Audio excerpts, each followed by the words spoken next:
Oh, right.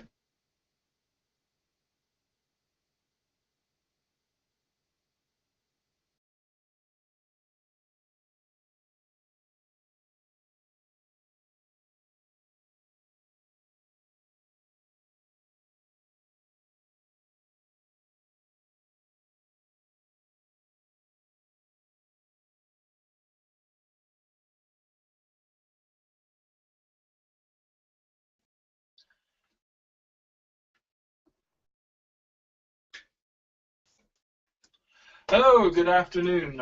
Welcome to this webinar. This is a short webinar intended as a Q&A or just a kind of tip session on working with autistic young people. So let's get started. You can submit questions via the old Q&A app, and I can deal with those ahead of time. Let's open the Q&A. There we go. That's clicking open. One of the key things just to mention whilst I'm online is that I'm going to send out a link to this, which is a handy tips sheet. That's not a rude noise from me, that's tape from the packing room.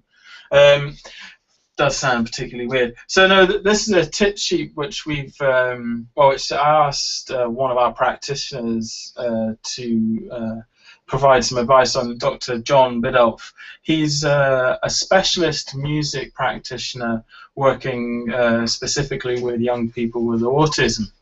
And he's actually developed his own clinical kind of practice and approach in relation to improvisation and creating music with autistic people. And it's an amazing program that he runs, and you can find out loads more about John and his work at his website, which we've got some links to. He did a guest post on our blog, and there's much more detail there. But I suppose, a couple of the kind of procedural details are the tactile nature of Skoog, and the fact that, I've got it on mount here, but when it's free and can be taken into an individual's own space, makes it unique as a musical tool that can be used by autistic people. It really suits their approach and fits with how they want to use the device. So that's one of the key things about it, is being able to present it in the right way. And one of the key things that John actually does is he always works with two Skoogs, and he has one himself, and he provides a separate independent Skoog for the client, which means that they can work on a level playing field in reference to improvisation and have control of their own sounds and sound sources and this kind of thing. So that's a really good first tip, is to be able to give the client space, and that's not just physical space, that's acoustic and musical space as well. Sometimes in working in a more traditional improvisation, you may leave a sort of musical gap. So say you're playing,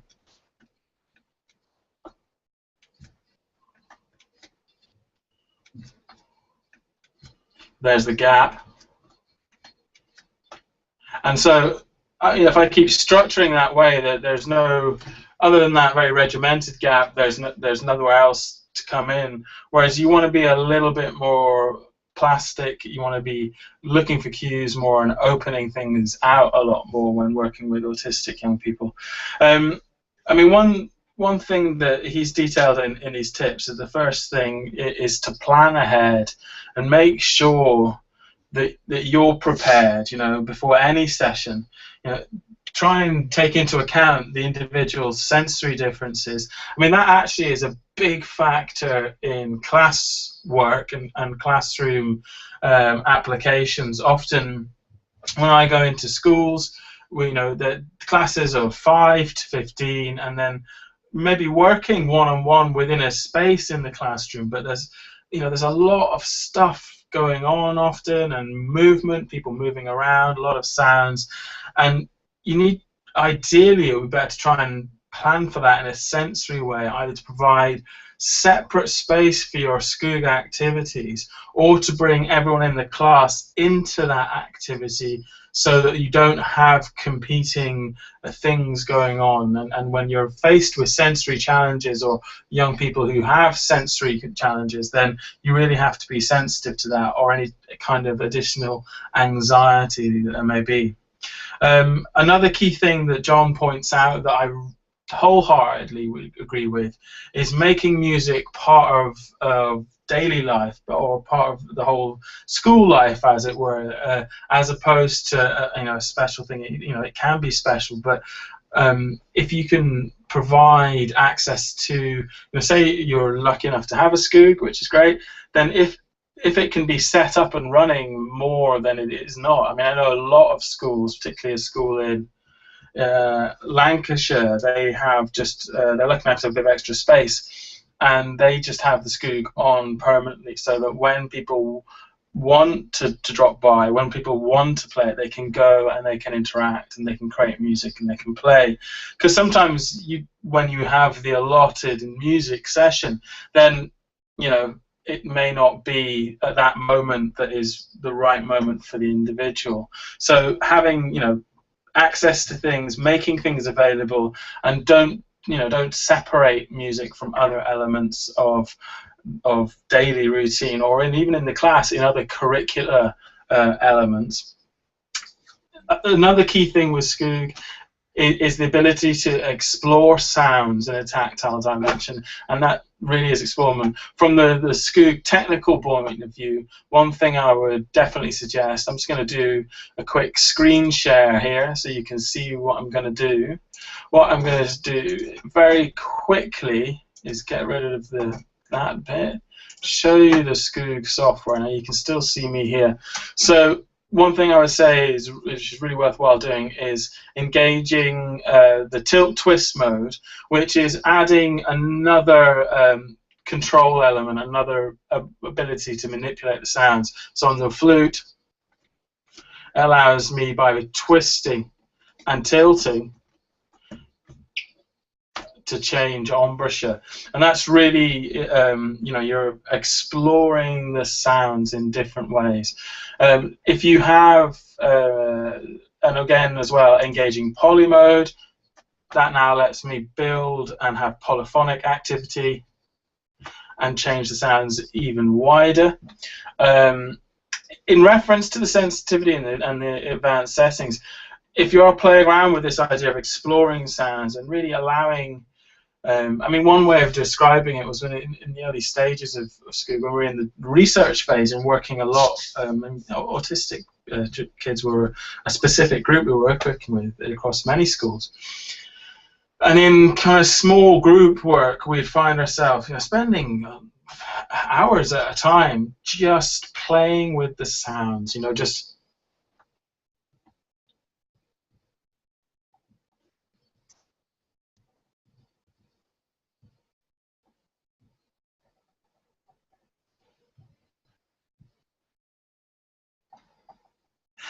just exploring what you can do by manipulating this device.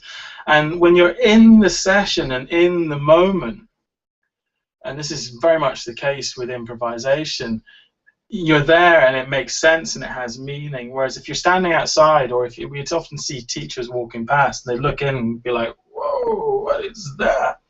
But if they were in the session with the students, they would be like, wow, that's amazing. I've never seen Graham engage so much, focus so much, or really be so, get so much out of stuff we do in class. So, be prepared to go on an exploration with them and let them lead it and push it as far as they can. So open out the interactivity of the device, okay? It's not necessarily about hitting the right notes or playing melodies or learning traditional score, but don't forget you can do that with Skoog. Please, please, please check out our resources. Let me just quickly nip there. a quick nib on the resources side window, resources, Skoog music. So if you have Skoog, you have access to all kinds of free resources, tunes, sample packs, transcriptions, everything. So here in the transcription, something that's new that's come up this week is learning traditional notation using Skoog, and you know, getting engaged in playing some awesome Stravinsky, that uses in color initially, like that. And then moving on to more traditional score, still using, there's all kinds of stuff you can do, and there's also a bit of Neil Diamond there. Carnival of the Animals, that was another new one. That's fabulous. It's a great pack. All of these packs have lesson plans and guides, so explore those resources, see what you can use, pull stuff down. It is there for you.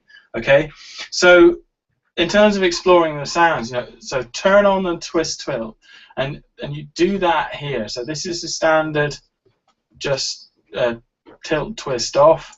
That's a medium, but I would go straight for the full-on exploratory mode. Okay, it's the deep sea mode of Skoog, the Jacques Cousteau or the Steve Zissou even mode. Where you're getting just right in there, right?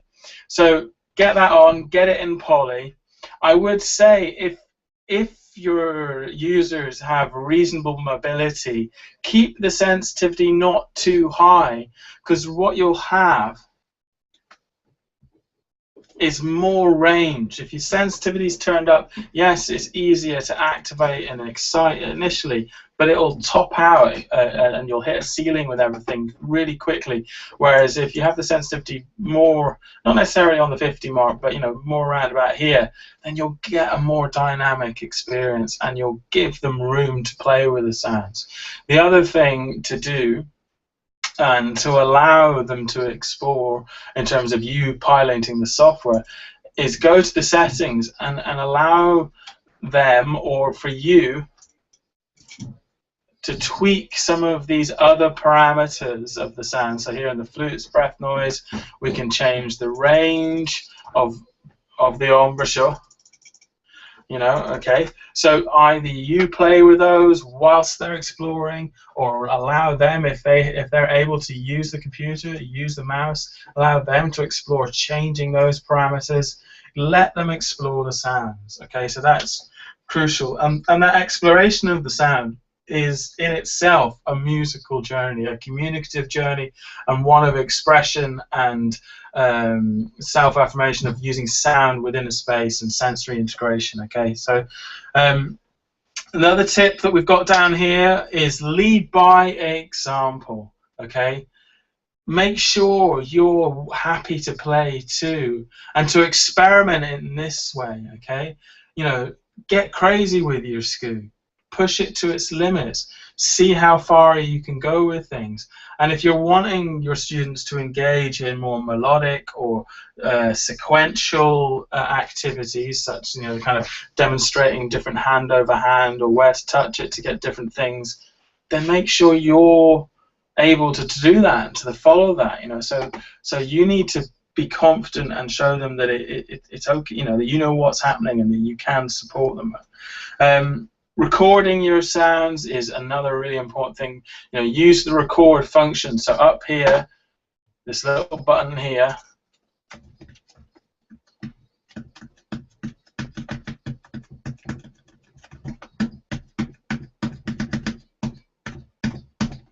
okay, unclick it when it's on stop, and there's my little recording. Okay, it's there for me to review.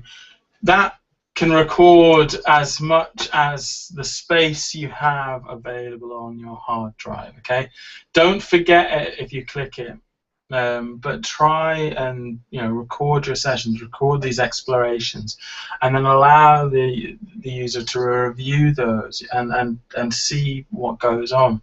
Another suggestion from John, which I think is awesome, very quickly in the software, when you record in this manner, okay, when you record the performance, it comes up in this buffer, But until you then click save, it is not saved. If I close this window now here, that is gone. So always remember, as a policy, save it to disk. You can always delete it later, okay? But save it first. As you know, standard studio rules, the first take is always the best take. Keep it, keep it, keep it, okay? Another little suggestion from John is something called, he practices that a lot of people I've spoken to use as well, is taking a sound for a walk, which is this idea of going out with a dictaphone or some kind of a recorder in the environment. It doesn't have to be outside. It can be within a building or within a space. It can even be round a room, okay? And go around and record that journey, record those interactions with the handles, the objects, the windows, the walls, the seats, the flowers, the leaves, the steps, the you know, you see where I'm going. Bring that back, import it in, drag it in as a backing track. Let's do an example, and let's stick in an atmosphere. So that's a nice sound we've got there, some birds. Drag it in there, and you know, just get some sounds set up and explore it. Use it as a backing track. Have a think as well. You know, if the two sessions happen separately or remotely, then you can have a listen to the sound you've taken for a walk and go, well, look here where we've got these kind of percussive interactions with the door handles. Let's do some percussion alongside that, and then if there's more fluid sounds, let's do some more dynamic sounds and that kind of thing. You know, so explore that, explore that. I think linked to my idea, you know, what we were saying about exploring sounds, what John's going to hear is explore the unusual. Okay, let's let the birdies stop tweeting. And I think, yeah, that's really, you know, mixed. Try different things. Another thing with that is turning on MIDI whilst you have the Skoog sounds engaged, and then, you know, that will allow you, if you don't mute the Skoog sounds, then you will get this awesome combination of, look, let's try something. Synth drum. Try different combinations, okay? So you can have the MIDI drum, and again have the twist tilt. Tilt twist, that's easier to say, actually, that's why it's written that way, tilt twist. Anyway, have that engaged, have it in poly. You know, explore different combinations, and also as John's got down here, really allow them to explore the proprioceptive in terms of kneading the Skoog, squidging, you know, and you know, if you're a music specialist or a music teacher, please suspend your current image of what music should be and try and tap into what your students and where that's going. It may not be a Bartok concerto, or, you know, a typical Mozart ensemble, or even, you know, Metallica at their best, but it may be something completely unique and acoustically challenging, but ultimately rewarding and incredibly engaging. So support them, okay? Here, John's got adapt sharing opportunity. So recording is great and it's important, but it may not be that sharing in the traditional mode, such as performing in front of a large group, is appropriate, wanted, or needed. Okay, it may well be though. You know, a lot of I know a lot of Skoog users who really thrive and, you know, enjoy being able to show off their skills. In fact, let's just point you quickly to something that we've got up today.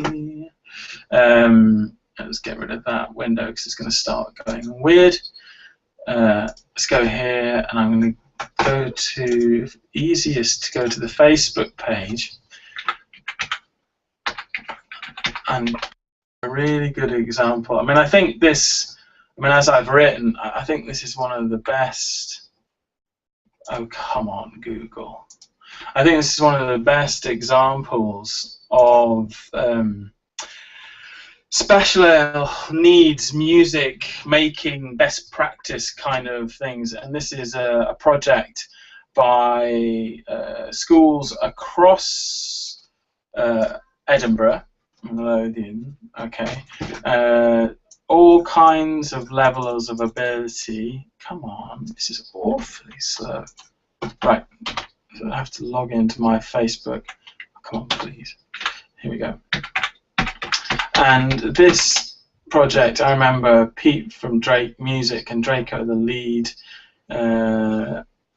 organisation, you know, was supporting this project. And I remember when he had the idea and he was talking about it. And this was the second year of seeing this big project come through to realisation. It included, I think, 8 schools, all kinds of levels of ability, lots of different technology, lots of different ideas that students' own compositions around these themes, supported and facilitated by fantastic practitioners across a range of different implementations. And so if you go to our Skoog Music Facebook page, okay, you can see a little video of this. And I might even, I'll maybe play out with this video this afternoon and let you guys check it out. But let me just show you where it is on the page. We've got competition or something for a free bag. Love that photo. Where is it? Come on. Come on, Google. You can do it. Why am I not getting any more? Oh, this is, no, it's loading there. I think it's obviously because I'm streaming, not Tears, obviously. But here, this link here that says A Vision of Flight, Edinburgh Inclusive Classroom.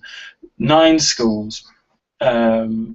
Kids of all ages, all abilities, all contributing, all included, and all included in active and playing and a role in the composition and a voice in the music that they're making. So check that out. You know, it's just a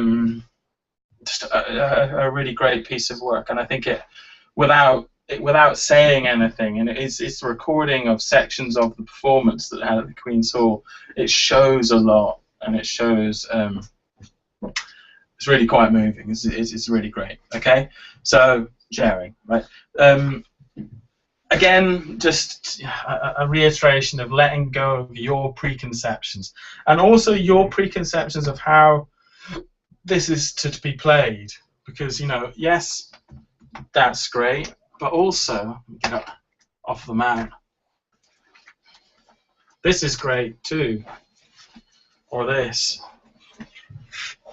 And get it under your jumper. Playing it this way. Okay?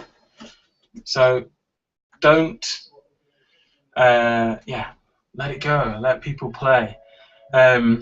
Give them space to use it in the way that there is. And as a Skoog practitioner, an associate musician, Michael Dolan is fond of saying, find a way to support them in how they use Skoog.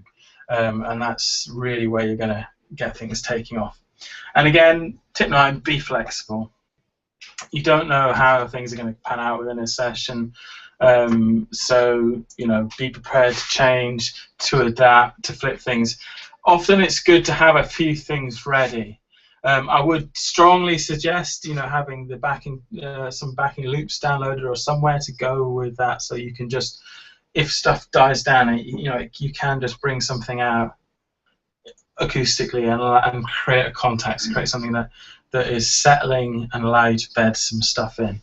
Another nice thing to do that I find actually often with explorative kind of improvisation is, you know, to be working with a young person and to set up the key, you know, maybe so that I can bring in a loop later, such as, so let's just do an example. I'll turn the backing track volume down here, and then loops pack 2, if I let's go take the Latin one, be not separate parts. I want the full parts. Let's take this, so it's G sharp minor. That's just playing away, and so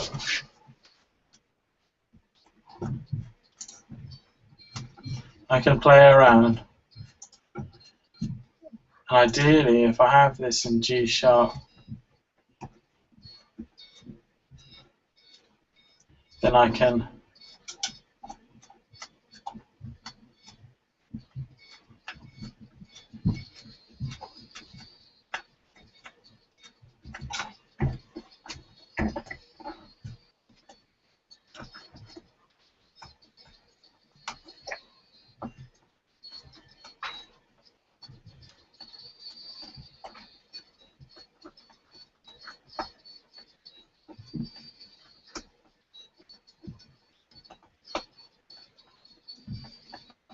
so the point I'm trying to make there is you know, to allow the exploration first, and then to bring a supportive rhythmic and melodic context up around them.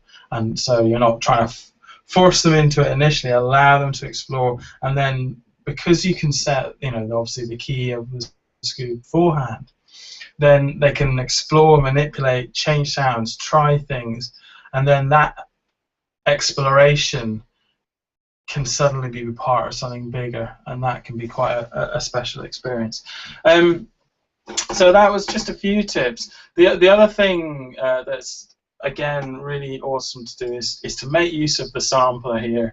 You know, use vocalizations, use environmental sounds, sounds of special interest, something that is engaging to the autistic user, something that they're particularly focused on or keen on, and then you can use that here either by recording it or recording it beforehand and dragging it in. So, you know, so to drag a sound in, you just need to go to the file, drag it. Let's stick it on red. And there it is. Well, I've still got my MIDI turned. There we go. Or you can record.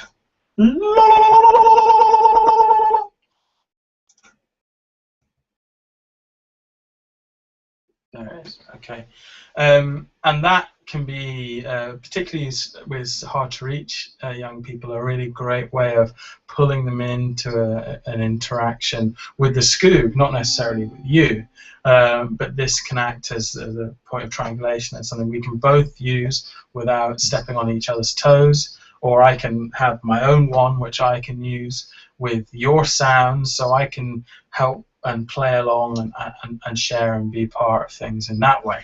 So those are just a few tips and ideas. I'm going to go back. We've got 2 viewers at the moment.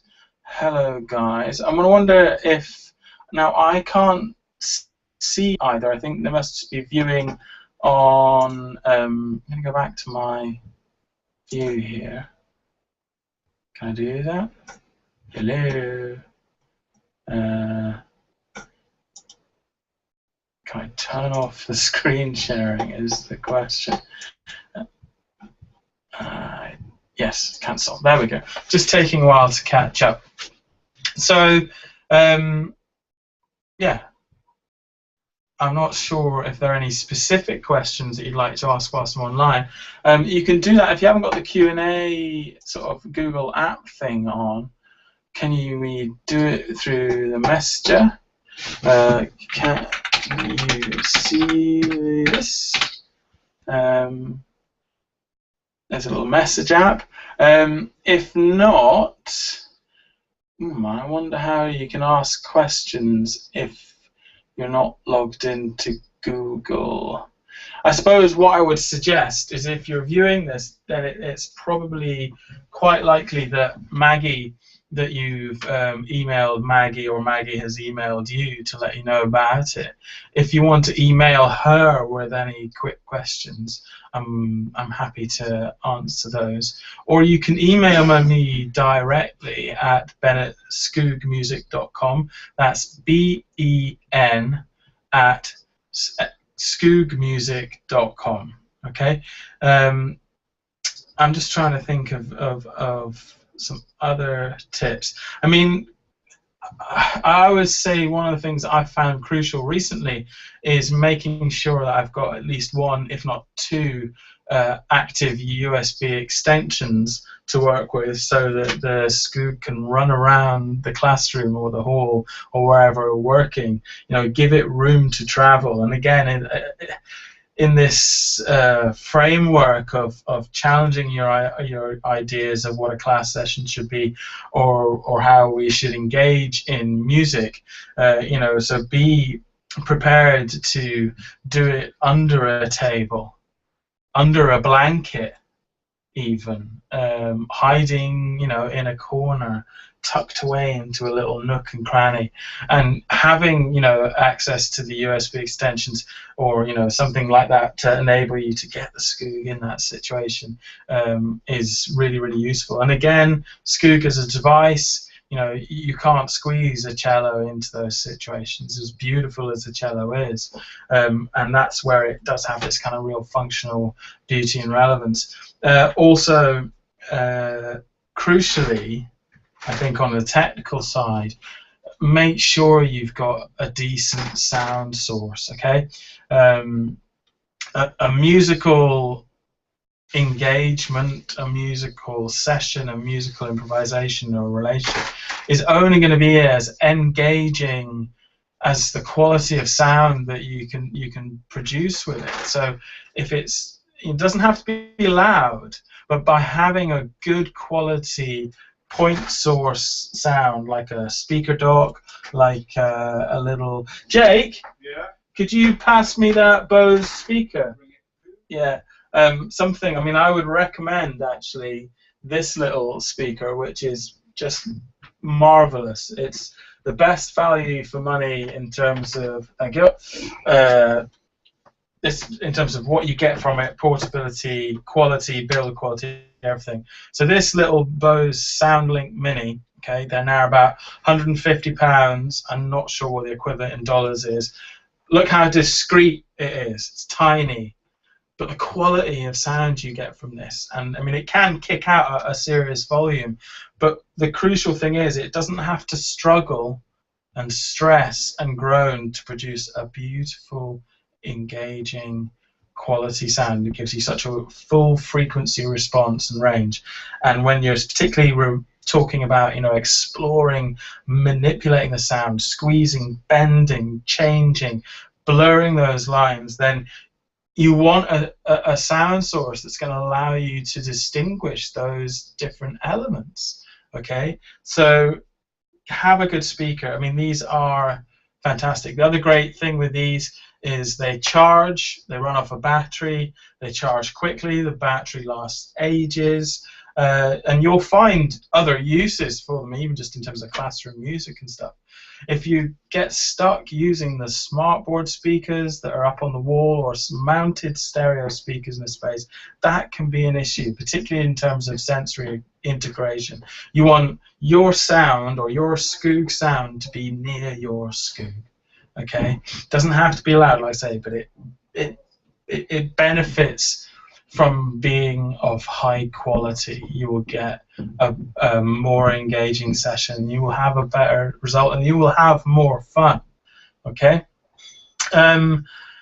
so that is an important technical point, I would say. Another thing to draw your attention to in terms of resources would be the Pop Tunes page. Again, you know, being able to do things, or to be able to support and enable young people in doing things that are age appropriate and culturally relevant to them is, you know, that's important. It's important to all of us. It doesn't matter whether you've got autism or whether you're 94 and living in a care home. You know, it's got to be relevant to you. So, you know, extend that into your sessions. Make sure you're engaging in stuff that's relevant in that way. An example, I'll just do a quick screen share, just in case you guys don't know. Okay, let's do Desktop, start screen share. Camera goes crazy. Resources. So again, Skoog resources. All of the resources can be accessed in the footer. And if I go to top tunes, okay, excuse me, I just would have indigestion there. And then going through to the pop tune section. Now, this is a section that's growing all the time. I would state as well, if you've got tunes that you want Skooged, or you want to Skoog to, or you have people that you work with that you want to Skoog with them, and it's not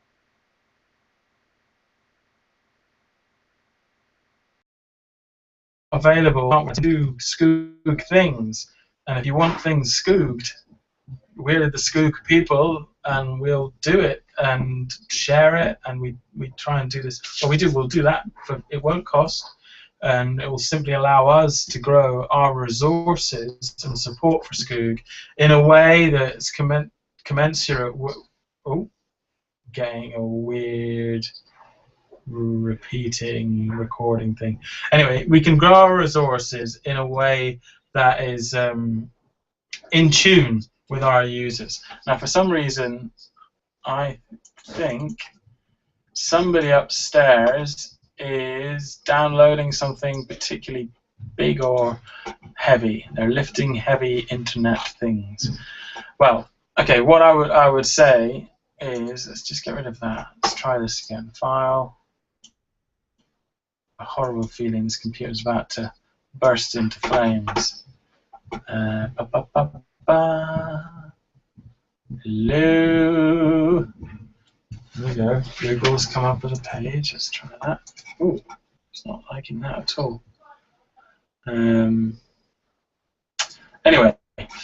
go to our website, go to our resources, go to options, and have a look through, or just look through a land to choose a track that you want to play with.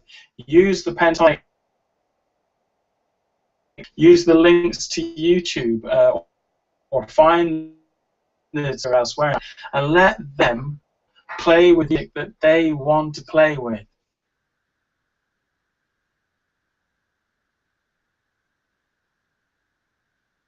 Okay? Are you like?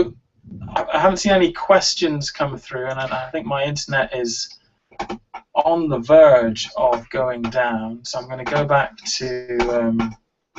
Oh, it really is not happy. So I'm going to go back to this Google Hang, and I'm going to bring things to a close here. And if I click there, oh, always cool though when it does that. It's like a time machine of my own. I just wait for it to come back to a camera view, I hope.